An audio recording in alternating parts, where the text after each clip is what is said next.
Okay. हे system आहे endocrine system. आपल्या शरीरामध्ये वेगवेगळ्या प्रकारच्या ग्लँड असतात. ग्लँड म्हणजे काय? तर असा एक अवयव किंवा असा भाग की जे काही प्रमाणामध्ये लिक्विड, एन्झाईम्स किंवा हार्मोन्स काही ना काही द्रवद्रव्य सिक्रेट करतात, त्यांच्यामधनं बाहेर पडतात आणि ज्याच्यामुळे आपल्या शरीराचं फंक्शन सुरळीतपणे चालू राहतं. म्हणजे आता कोणती कृती करायची आहे किंवा एखादं साखरेचं प्रमाण वाढलंय, हा, तर शरीर पॅनक्रियाजला सांगतं, इंडिकेट करतं साखरेचं शरीरातलं प्रमाण वाढलंय, ते कमी करायला पाहिजे. इन्सुलिन म्हणजे साखर आली आहे, ते ब्रेकडाऊन करायला पाहिजे. मग इन्सुलिन सिक्रेट केलं जातं, इन्सुलिनवरनं त्याचं साखरेचं ब्रेकडाऊन केलं जातं आणि आपल्या शरीराला योग्य अशा प्रमाणामध्ये जे काही आहे साखर, ती शरीर योग्य साखरेमध्ये रूपांतर त्याचं केलं जातं. ठीक आहे. म्हणजे जेवणात आपण घेतलेली साखर आहे त्याचं ब्रेकडाऊन केलं जातं आणि शरीर योग्य साखरेमध्ये त्याचं रूपांतर केलं जातं. ही सगळी सिस्टीम कोण रन करतं? तर एंडोक्राईन सिस्टीम रन करतं. ठीक आहे. ग्लँड्स ह्या दोन प्रकारच्या असतात.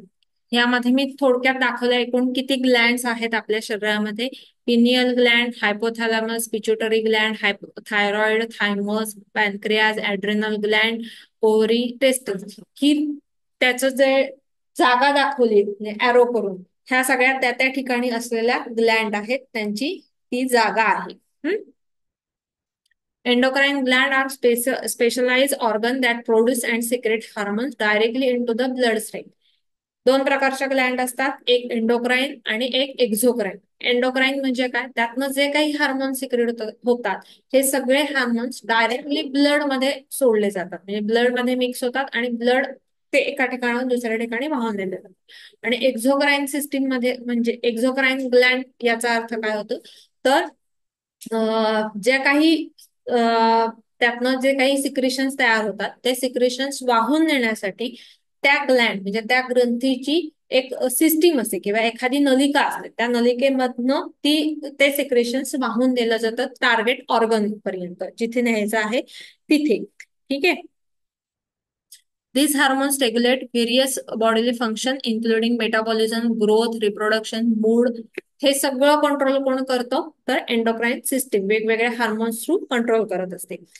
Proper blood level of hormones म्हणजे हार्मोनची प्रॉपर लेवल असणं हे आपल्या शरीराचं चांगल्या आरोग्याचं लक्षण आहे. त्यातलं एखादं जरी फंक्शन कमी जास्त झालं असेल किंवा एखादं तरी हार्मोन्स कमी जास्त काम करत असेल, तर त्याचा परिणाम आपल्या संपूर्ण शरीरावरती होतो. थायरॉइड वाढलं असेल, हायपोथायरॉइडिझम किंवा हायपरथायरॉइडिझम, की त्याचे परिणाम पूर्ण शरीरावरती दिसतात. कारण ते डायरेक्टली कुठे काम करत असतात? तर मेटाबॉलिझम, चयापचय क्रिया म्हणजे शरीराचं पचन करणं, ते शरीर योग्य गोष्टींमध्ये रूपांतर करणं, त्याचं शरीरामध्ये ऍब्सॉर्प्शन करणं, हे सगळंच मग डिस्टर्ब होतं. त्याच्यामुळे हार्मोन्स शरीरामध्ये महत्वाचं काम करत असतात आणि ते प्रॉपर लेवलमध्ये असणं म्हणजे आपल्या चांगल्या आरोग्याचं लक्षण आहे. पहिली सिस्टीम बघूया, पहिली ग्लँड बघूया, ती म्हणजे पिनाईल ग्लँड. मागाच्या स्ट्रक्चरमध्ये लक्षात आठवत असेल तर पिवळा भाग होता सेरेब्रल कॉर्टेक्स.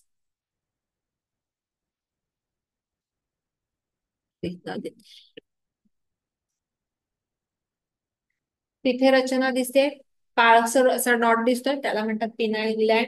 हे इकडे आहे सेरेबेल्लम. पॉन्स, पॉन्स म्हणजे ती गोलाकार अशी रचना आहे, त्याला म्हणतात पॉन्स. ही रचना हिला म्हणतात पॉन्स. मगाशी आपण जे ब्रेनचं स्ट्रक्चर बघितलं त्याच्यामधला ब्रेन स्टेम शेपटी सारखी जी रचना मेंदूची होत जाते, त्याचा सुरुवातीचा भाग आहे पॉन्स. त्या पॉन्सच्या आणि याच्यामध्ये एक जी रचना आहे त्याला म्हणतात पिनाईल ग्लँड. आता ही ग्लँड काय काम करते आणि कुठे असते? तर दोन मेंदूचे जे भाग आहेत सेरेब्रमचे म्हणजे मोठ्या मेंदूचे, त्या दोन्ही मेंदू भागांच्या खाली, मध्ये आणि खाली, हा, ही ग्लँड आहे deep in the brain between the two hemisphere. हा, त्याचं फंक्शन काय आहे?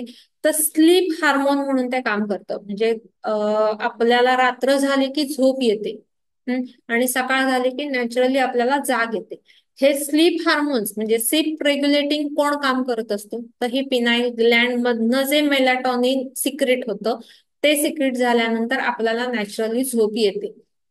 म्हणून झोप म्हणजे आपण आपलं सायकल ठरलेलं आहे, आपल्याला रात्रीच झोप येते. म्हणजे जे दिवसा झोपतात किंवा उशिरापर्यंत झोपतात त्यांच्या तब्येतीच्या तक्रारी जास्त असतात. हा, जे नॅचरल ह्या हार्मोन्स नुसार झोपतात रात्री रेग्युलर आणि सकाळी नीट लवकर वेळेवर उठतात, त्यांचे हे हार्मोन्स लेवल प्रॉपर असते किंवा त्यांचं हे सायकल अगदी प्रॉपर असते, त्यांच्या तब्येतीच्या तक्रारी कमी असतात. ठीक आहे. ओके. दुसरे ग्लँड आहे पिच्युटरी ग्लँड, याला म्हणतात मास्टर ग्लँड. याला मास्टर ग्लँड का म्हणतात, कारण याच्यातनं मेजर हार्मोन सिक्रेट केली जातात. बेस ऑफ द ब्रेन ही कुठे आहे, तिथे रचना दाखवली, मेंदू दाखवला, त्याच्या खाली एक चौकोन काढून दाखवलेला आहे मेंदूच्या मध्ये, तिथे ती ग्लँड आहे. केवढीशी आहे तर एवढीशीच आहे. हा, आणि त्या ग्लँडचं मोठं स्वरूप तिथे दाखवलेलं आहे. त्याला दोन लोब असतात, एक अँटेरियर लोब आणि एक पोस्टेरियर लोब. अँटेरियर लोब पासून जवळपास 6 हार्मोन सिक्रेट होतात. आणि पोस्टेरियर लोब पासून 2च हार्मोन सिक्रेट होतात. ती त्याची रचना आहे अँटेरियर पिच्युटरी ग्लँड आणि पोस्टेरियर पिच्युटरी. अँटेरियर पिच्युटरीचे हे पार्ट आहेत पास, ट्युबरलिस, इंटरमिडिया आणि डिस्टलिस, हे त्याची बाकीची नाव आहेत. त्याचं काय काय सिक्रेट करतात ते आपण बघूया, ते आपल्याला महत्वाचं आहे. ठीक आहे. Base of the brain connected to the hypothalamus, म्हणजे पिच्युटरी ग्लँडला मास्टर ग्लँड म्हणतात, पण मास्टर ऑफ मास्टर ग्लँड कोण आहे तर हायपोथॅलॅमस. हायपोथॅलॅमस मधनं पिच्युटरीला सांगितलं जातं की आता हे हार्मोन तू सिक्रेट करायचं आहे. ते हार्मोन सिक्रेट करतं, तिथनं त्या ग्लँड पर्यंत जातं, म्हणजे टार्गेट ऑर्गन पर्यंत जातं. त्या टार्गेट ऑर्गन पासून पुढची सिक्रेशन जी काही आहे ती पुढे बाहेर पडतात. त्यामुळे ही आहे मास्टर ग्लँड आणि हायपोथॅलॅमस आहे मास्टर ऑफ मास्टर ग्लँड. ठीक आहे. Function non as a master Gland, it regulate other endocrine glands, म्हणजे ह्याचा बाकीच्या ज्या ग्लँड्स आहेत एंडोक्राइन ग्लँड, पॅनक्रियाज असेल, ऍड्रेनल ग्लँड असेल, आणखीन कुठे असेल, तर त्याचं कंट्रोल कोण करत असतं तर ही पिच्युटरी ग्लँड करत असते. इथनं त्यांना माहिती पोहोचवली जाते की आता तुझी गरज आहे, तुझ्यातनं सिक्रेशन झालं पाहिजे. ठीक आहे. And control growth, metabolism, reproductive function through the hormones like growth hormone, luteinizing hormones, ही सगळ्या हार्मोन्स ते सिक्रेट करत असतं. कोणती कोणती हे अधिक नीट पिक्चर कळावं म्हणून तिथे दाखवलंय. ते हिरव्या रंगात आहे किंवा पोपटी रंगात आहे ते अँटेरियर पिच्युटरी पार्ट, आणि जांभळ्या रंगात आहे ते पोस्टेरियर पिच्युटरी पार्ट. वरचा भाग आहे तो हायपोथॅलॅमस, हिरव्या रंगात जो आहे तो. ठीक आहे. ओके. हा, त्याची रचना कशी असते पिच्युटरी ग्लँडची, तर सर्वसाधारण 1 ते 1.5 सेंटीमीटर इन डायमीटर आहे. 2 लोब असतात, अँटेरियर पोस्टेरियर, आणि त्याचं वजन असतं 0.5 ते 0.6 ग्रॅम. ठीक आहे. अँटेरियर पिच्युटरीला म्हणतात ऍडिनो हायपोफायसिस आणि पोस्टेरियरला म्हणतात न्यूरो हायपोफायसिस, ही त्याची नावं आहेत. आता अँटेरियर पिच्युटरी मधनं काय काय हार्मोन सिक्रेट होतात ते आपण बघूया. Anterior pituitary gland produce and secrete several hormones that regulate various body functions. Growth hormone आपल्या शरीराची वाढ करण्यासाठी, म्हणजे बोन्सची असेल, हाईट उंच वाढण्यासाठी असेल, तर ही सगळं हार्मोन्स कोण सिक्रेट करत असतं, कोण हँडल करत असतं, तर ग्रोथ हार्मोन करत असतात. ठीक आहे. एखाद्या ठिकाणी जखम झाली, तर जखम झाल्यानंतर तिथले सेल वाढले पाहिजेत आणि ती जखम भरून आली पाहिजे, तर हे कोण काम करत असतं, इथे कोण काम करतं तर ग्रोथ हार्मोन काम करतं. ठीक आहे. Stimulate growth and development, regulate metabolism, increases bone density. दुसरा हार्मोन आहे अँटेरियर पिच्युटरी मधनं सिक्रेट होणारं, त्याचं नाव आहे ऍडिनो कॉर्टिकोट्रॉपिक हार्मोन, ACTH. ही सगळी नावं महत्वाची आहेत, तुम्हाला पिच्युटरी ग्लँड विचारू शकतात परीक्षेमध्ये. त्यामुळे हे हे पिच्युटरी ग्लँड ही खूप महत्वाची ग्लँड आहे आणि याची नावं ही महत्वाची आहेत. मराठीत नावं मला माहिती नाही, इंग्लिशमध्ये मला सोपी आहे ते मी तुम्हाला सांगते. ओके.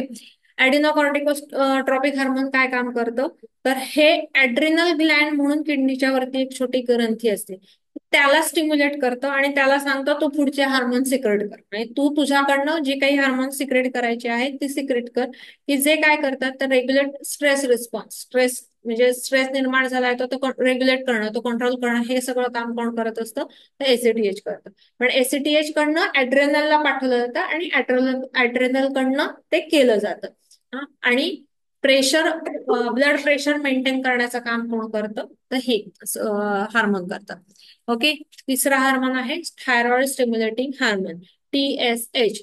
TSH काय काम करतं, तर थायरॉइड ग्लॅन्ड जे आपल्या गळ्याच्या इथे आहे त्याला स्टिम्युलेट करतं आणि त्याला सांगतं थायरॉइड मधनं जी 2 हार्मोन सिक्रेट होणारे आहेत त्याला इन्फॉर्म करतं की आता तू हार्मोन सिक्रेट झालं पाहिजे, म्हणजे T3 सिक्रेट झालं पाहिजे, T4 सिक्रेट झालं पाहिजे, जे काही आहे त्याची लेवल वाढवली पाहिजे, त्याची लेवल कमी केली पाहिजे, हे सगळं कोण सांगत असतं, तर TSH म्हणजे थायरॉइड स्टिम्युलेटिंग हार्मोन, थायरॉइडला स्टिम्युलेशन देईल थोडक्यात. हे कोण पाठवतं, तर अँटेरियर पिट्युटरी ग्लॅन्ड थायरॉइडला स्टिम्युलेट करतं आणि त्यानुसार पुढचे हार्मोन सिक्रेट केले जातात.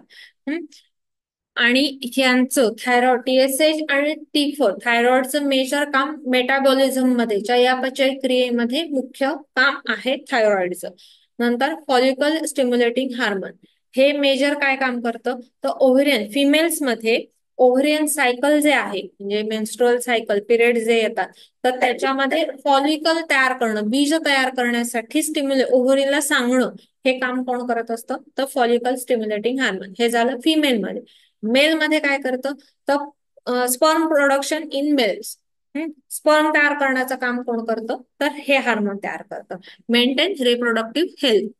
पुढचा हार्मोन आहे त्याला म्हणतात ल्युटिनायझिंग हार्मोन. हार्मोन हे सुद्धा मेल फिमेल दोन्ही मध्ये महत्वाचं काम आहे याचं.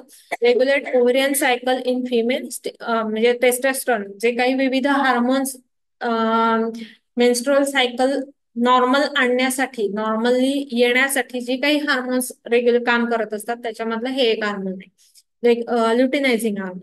आणि मेल मध्ये काय काम करतं, तर सेम मेंटेन रिप्रोडक्टिव्ह हेल्थ, याच्यासाठी हे हार्मोन काम करतं. प्रोलॅक्टिन, प्रोलॅक्टिन काय करतं, तर milk production during lactation, delivery झाल्यानंतर मिल्क प्रोडक्शन साठी हे हार्मोन काम करत असतं. ओके. हे त्याची अधिक नीट समजण्यासाठी त्याचा एकच पिक्चर दाखवलंय की जेणेकरून तुम्हाला अधिक नीट क्लिअर त्यातनं दिसू शकेल. अँटेरियर पिच्युटरी मधनं ह्या सगळ्यांना स्टिम्युलेशन जात असतं आणि त्यानुसार ते हार्मोन्स काम करत असतात. प्रोलॅक्टिन ब्रेस्ट पर्यंत जातं, ग्रोथ हार्मोन बोन्स पर्यंत जातं, मसल पर्यंत जातं, जेणेकरून त्यांची ग्रोथ व्हावी. TSH काय काम करतं, तर थायरॉइड स्टिम्युलेट करतं.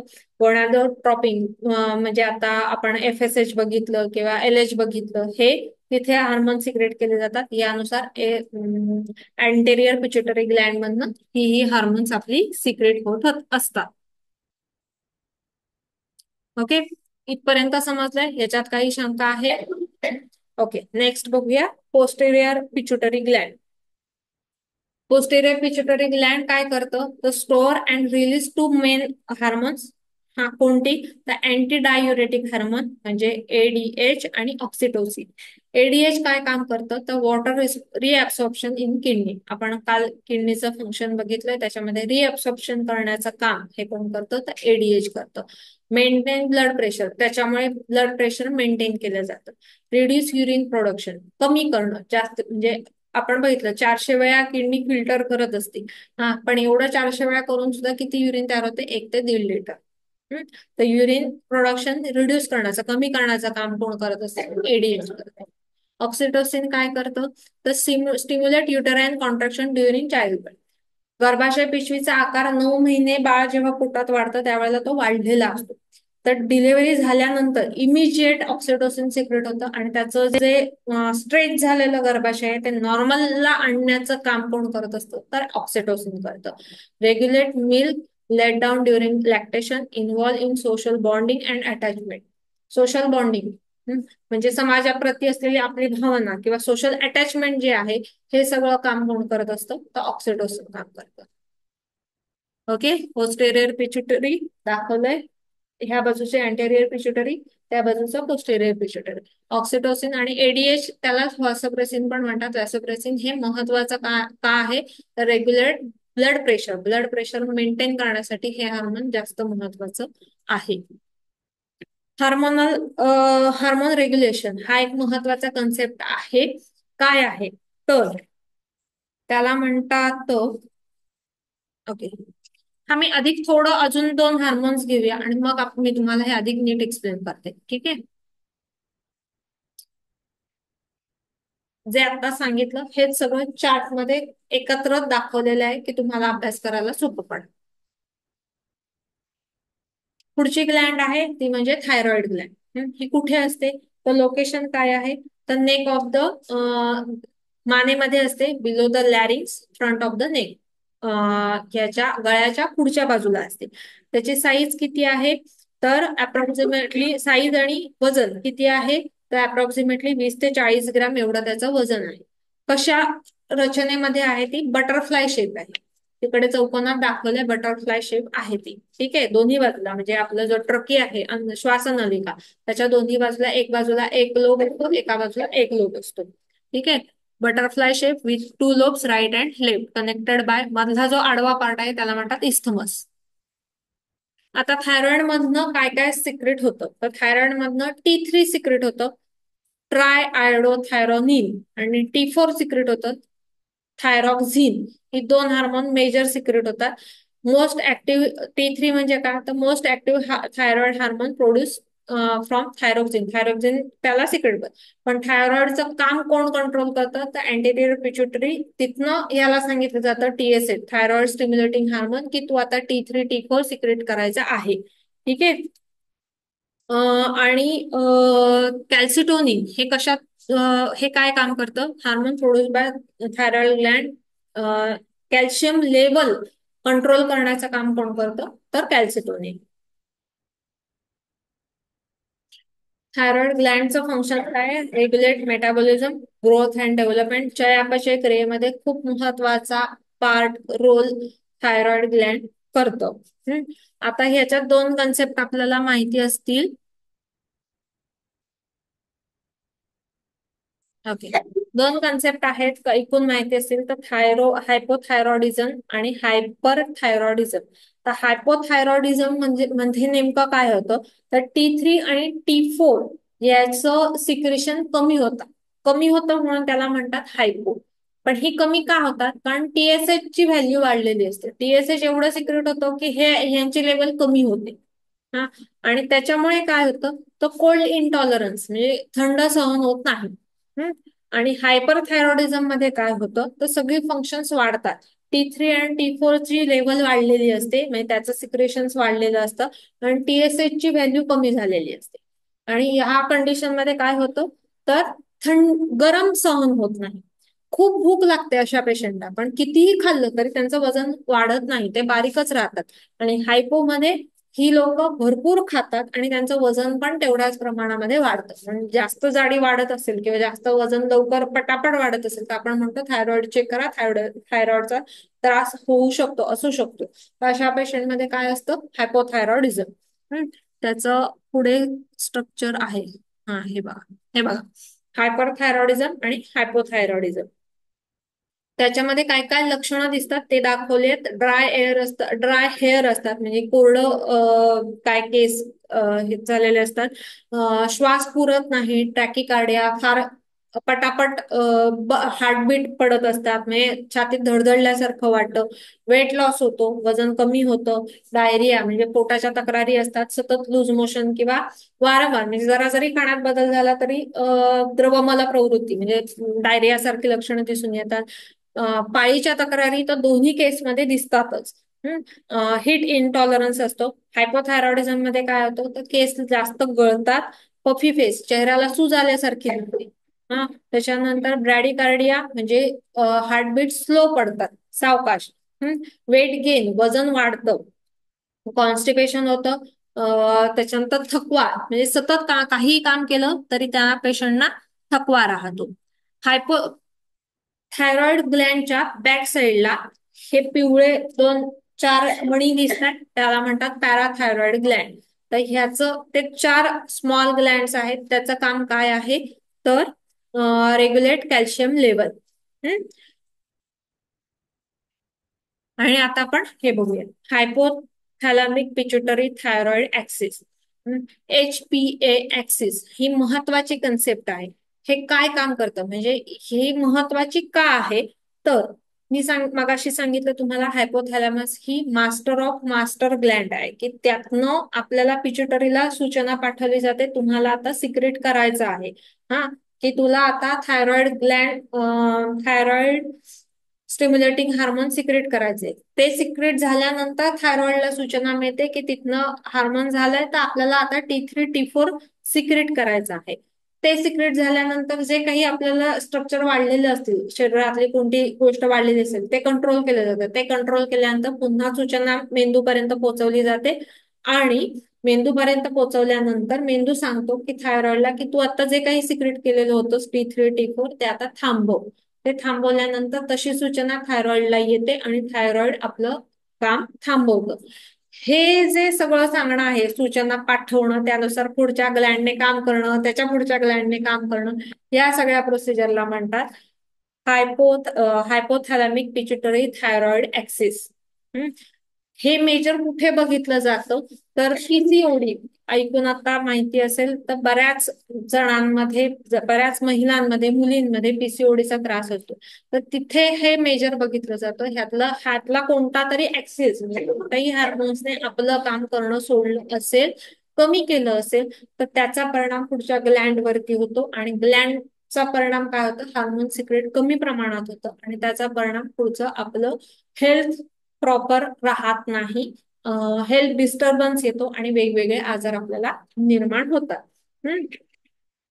आता ते कसं काम करतं याचं थोडक्यात मी तुम्हाला सांगते, की काय करतं. तर हायपोथॅलॅमस काय करतं, तर खूप सारी हार्मोन सिक्रेट करतात. म्हणजे आता थायरॉइड स्टिम्युलेटिंग TSH पाठवायचंय, हाय अँटेरियर पिच्युटरीला सांगायचंय, तर ते सांगण्यासाठी की तू आता रिलीज कर, म्हणजे ते त्यातनं सोड, हे कोण सांगतो, का हायपोथॅलॅमस पिच्युटरीला सांगतं की तू आता TSH रिलीज कर, म्हणजे TSH सोड. हा, पण हे कसं सांगतं, तर हायपोथॅलॅमस मधनं TRSH म्हणजे thyroid releasing stimulating hormone secrete केलं जातं, की ते थायरॉइडला सांगतं की तू आता ते सिक्रेट कर. ते सांगितल्यानंतर त्यानुसार तो जो कोणताही ऑर्गन असेल, असं प्रत्येक ऑर्गनच्या बाबतीत राहतं, तर ती कोणती ग्लँड असेल त्या टार्गेट ग्लँडला ती सूचना जाते की तुम्ही आता तुमच्याकडे जी काही हार्मोन्स आहेत ती सिक्रेट करा. ठीक आहे. स्टेप 2 काय येते, तर रिलीजिंग हार्मोन. म्हणजे उदाहरणार्थ आता म्हटलं TRH किंवा ग्रोथ हार्मोन असेल, तर ग्रोथ हार्मोन रिलीजिंग हार्मोन तुम्ही सोडलं पाहिजे, आता ते रिलीज केलं पाहिजे हे सांगितलं जातं. ठीक आहे. त्याच्यानंतर स्टेप 3 काय आहे, की अँटेरियर पिच्युटरी मधनं पुढचे हार्मोन सिक्रेट केली जातात. आणि त्या ग्लँड पर्यंत ती पोहोचवली जाते माहिती, की आता तुम्ही हार्मोन सिक्रेट करणं आवश्यक आहे. त्यानंतर स्टेप 4 काय आहे, की हार्मोन त्या ग्लँड मधनं ती हार्मोन सिक्रेट केली जातात. त्याच्यानंतर काय होतं, की टार्गेट ग्लँड मधनं सिक्रेट झालं, स्टिम्युलेशन आलं, की आता त्याचं आवश्यक त्याने तेवढं काम झालंय, त्याचं काम करून झालं, तर फीडबॅक मेकॅनिझम, काम झालंय, हार्मोन्स जे काही वाढलेलं होतं ते स्ट्रक्चर कमी झालंय, किंवा कमी झालेलं होतं ते स्ट्रक्चर वाढलंय, आता ह्याचा हार्मोन आता हे काम करायला नको आहे. तर हा फीडबॅक कोणाकडे पोहोचवला जातो, तर पुन्हा हायपोथॅलॅमस कडे पाठवला जातो, की ह्या आता हार्मोन्सचं काम थांबवायला हवंय. त्यानुसार पुन्हा हार्मोन्स सिक्रेट केले जातात आणि ती थांबवली जातात. ठीक आहे. याला म्हणतात हायपोथॅलॅमस पिच्युटरी थायरॉइड ऍक्सिस. कोण कोण काम करतं, हायपोथॅलॅमस, पिच्युटरी, थायरॉइड आणि ओव्हरी, हे चारही गोष्टी त्याच्यात काम करतात. आणि ए फॉर ऍक्सिस. हेच सगळं याच्यात लिहिलेलं आहे. इथपर्यंत समजलंय? काही शंका?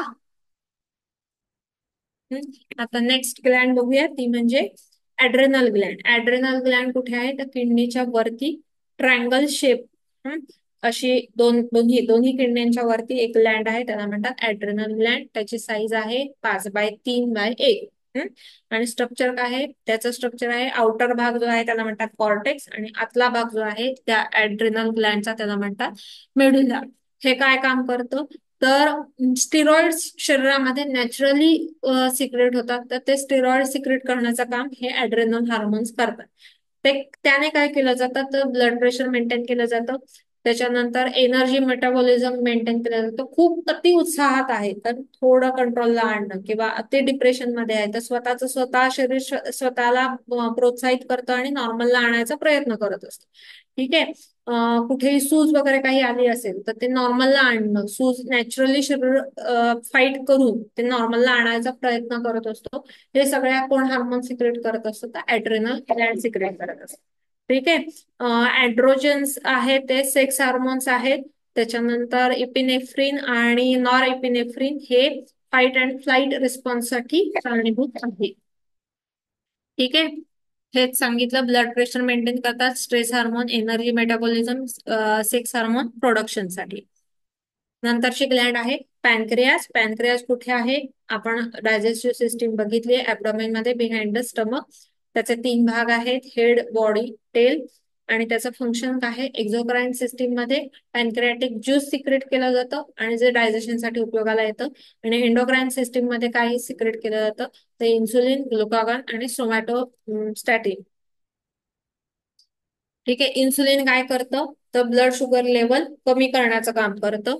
ग्लुकॅगॉन काय करतं? तर ब्लड शुगर लेवल वाढवण्याचं काम करतं. आणि रेग्युलेट हार्मोन सिक्रेशन कोण करतं? तर सोमॅटोस्टॅटिन करतं. ठीक आहे. इन्सुलिन त्या पॅनक्रियास मधला जो आयसलेट ऑफ लंगरहॅन्स म्हणून जो भाग असतो त्याच्यामधल्या अल्फा सेल मधनं बीटा सेल मधनं सिक्रेट केलं जातं. ग्लुकागॉन अल्फा सेल मधनं सिक्रेट केलं जातं. आणि डायजेस्टिव्ह सिस्टीम मध्ये काय? अमायलेज, लायपेज, ट्रिप्सिन म्हणजे फॅट ब्रेकडाऊन करण्यासाठी, कार्बोहायड्रेट ब्रेकडाऊन करण्यासाठी हे वेगवेगळे हार्मोन सिक्रेट केले जातात. हे त्याचं पॅनक्रियाचं अधिक डिटेल स्ट्रक्चर आहे, एक्झोक्राईन मधलं आणि एंडोक्राईन.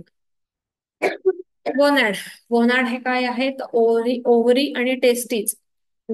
फिमेल मध्ये ओव्हरीज आणि मेल मध्ये टेस्टीज. हा, याला म्हणतात गोनॅड्स. कारण स्वतः ओव्हरी किंवा टेस्टीज हे स्वतःचे काही हार्मोन सिक्रेट करत असतात की ज्याच्यामुळे रिप्रोडक्टिव्ह सिस्टीम कंट्रोल केली जाते. ठीक आहे. टेस्टिस अनाटॉमी, स्क्रोटम, त्याची साईज आहे 5x3x2. त्याच्यामधलं हे डिटेल अधिक स्ट्रक्चर आहे डाव्या बाजूला जे दाखवलेलं आहे ते.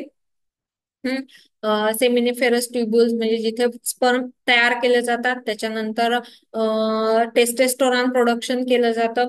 नंतर स्पर्म स्टोअर केले जातात एपिडिडायमिस मध्ये, आणि वास डिफरन्स मध्ये स्पर्म ट्रान्सपोर्ट केले जातात. हे सगळं स्ट्रक्चर तिथे दिसतंय. टेस्टिक्युलर फंक्शन काय आहे? तर स्पर्म प्रोडक्शन, नंतर टेस्टेस्टोरॉन प्रोडक्शन आणि regulation of male reproductive system. ठीक आहे. त्याच्यामध्ये हार्मोन्स कोणते येतात? तर टेस्टेस्टोरॉन येतात, इनिबिलिन येतात आणि ॲड्रोजन येतात.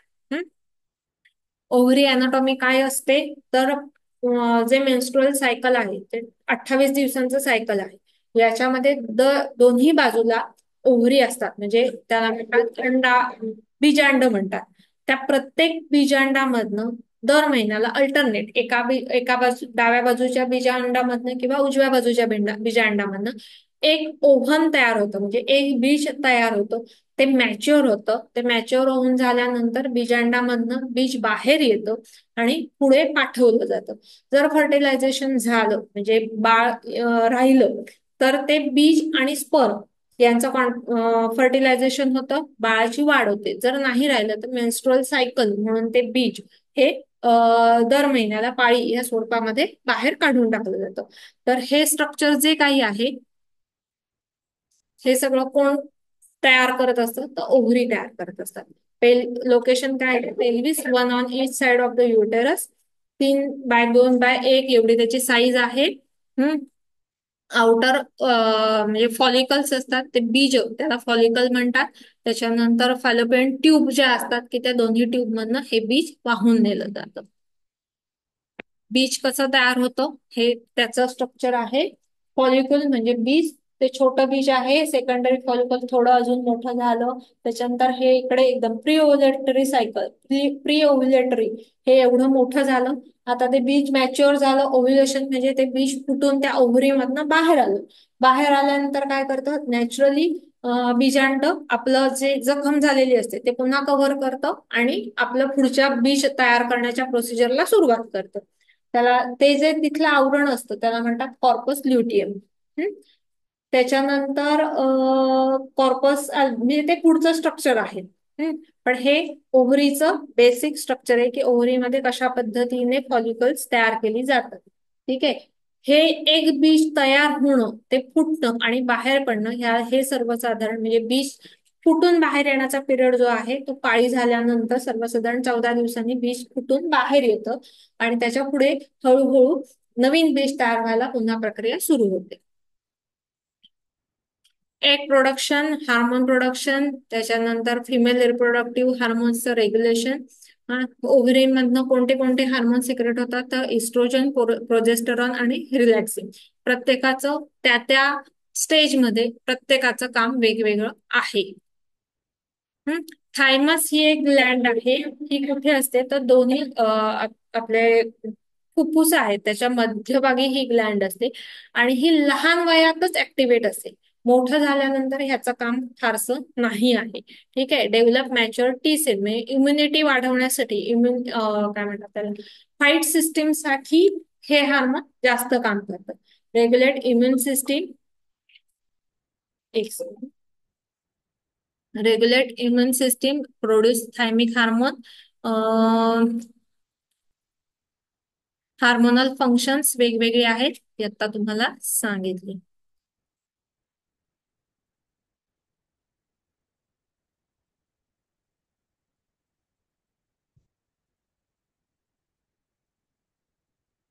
नेक्स्ट आहे ते म्हणजे रिप्रोडक्टिव्ह सिस्टीम. फक्त एक ओव्हरलूक करूया काय आहे तेवढं आणि मग थांबवूया, कारण म्हणजे संपलंच आहे. आणि सेन्स ऑर्गन, सेन्स ऑर्गन मी त्या वेळेला तुम्हाला सांगितले. स्लाइड्स तुम्हाला दिलेल्या आहे. तुम्हाला नाही समजलं काही तर तुम्ही सांगा.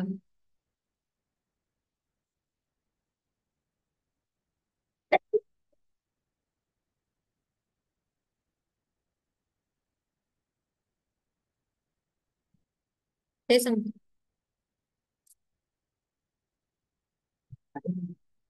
पुढच्या दोन आहेत पण आता दोन्ही सिस्टीम म्हणजे टेस्टिस आणि ओव्हरी त्या वेळेला सांगितलं. तर त्याच्यात नाही वाचून काही समजलं तर विचारून त्या वेळेला सांगितलं.